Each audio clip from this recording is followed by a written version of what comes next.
नमस्कार. आज शुक्रवार दिनांक 23 जानेवारी. जाणून घेऊया आजच्या मुख्य 5 बातम्या. आपण ऐकत आहात मराठी अपडेट समूहाचे दररोज सकाळी 7:30 वाजता प्रसारित होणारे Marathi update morning news podcast. पालकमंत्री अतुल सावे यांच्या अध्यक्षतेखाली काल जिल्हा नियोजन समितीची बैठक संपन्न झाली. यावेळी जिल्ह्याच्या 2026-27च्या 732 कोटी 26 लाखाच्या मर्यादेतील आराखड्यात भरीव वाढ करण्याची शिफारस करण्यात येईल असे आश्वासन पालकमंत्र्यांनी दिले. सोबतच सन 2025-26च्या मंजूर आराखड्यातील 100% निधी खर्च करण्याचे निर्देशही त्यांनी दिले. या आराखड्यामध्ये जिल्ह्यातील यंत्रणेने प्रस्तावित केलेल्या मागणीप्रमाणे निधी मिळावा यासाठी प्रयत्न करणार असल्याचंही त्यांनी स्पष्ट केले. राज्यातील सर्व महानगरपालिकेच्या महापौर पदाची काल आरक्षण सोडत पूर्ण झाली असून नांदेड वाघाळा शहर महानगरपालिकेचे महापौर पद सर्वसाधारण महिला प्रवर्गाला सुटले. श्री गुरु तेग बहादूर साहिबजी यांच्या 350व्या शहीदी समागम वर्षानिमित्त उद्या व परवा मोदी मैदानावर भव्य व ऐतिहासिक कार्यक्रमाचे आयोजन करण्यात आले.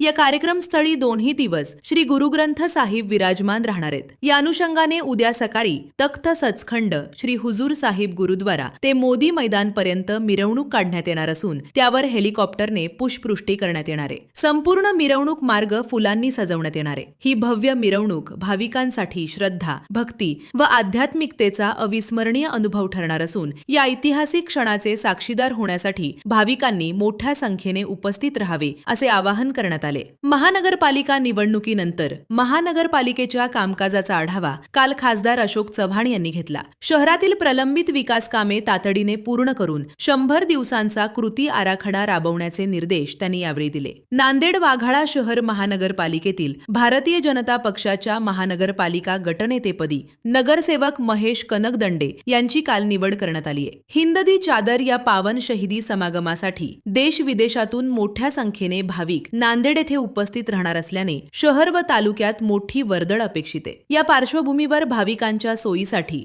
तसेच वाहतूक व सुरक्षा व्यवस्थेच्या दृष्टीने उद्या शनिवार रोजी नांदेड तालुक्यातील सर्व शाळांना सुट्टी जाहीर करण्यात आली आहे. दररोज सकाळी 7:30 वाजता Marathi update morning news podcast ऐकण्यासाठी मराठी अपडेट पॉडकास्ट YouTube चॅनलला सबस्क्राईब करा. धन्यवाद.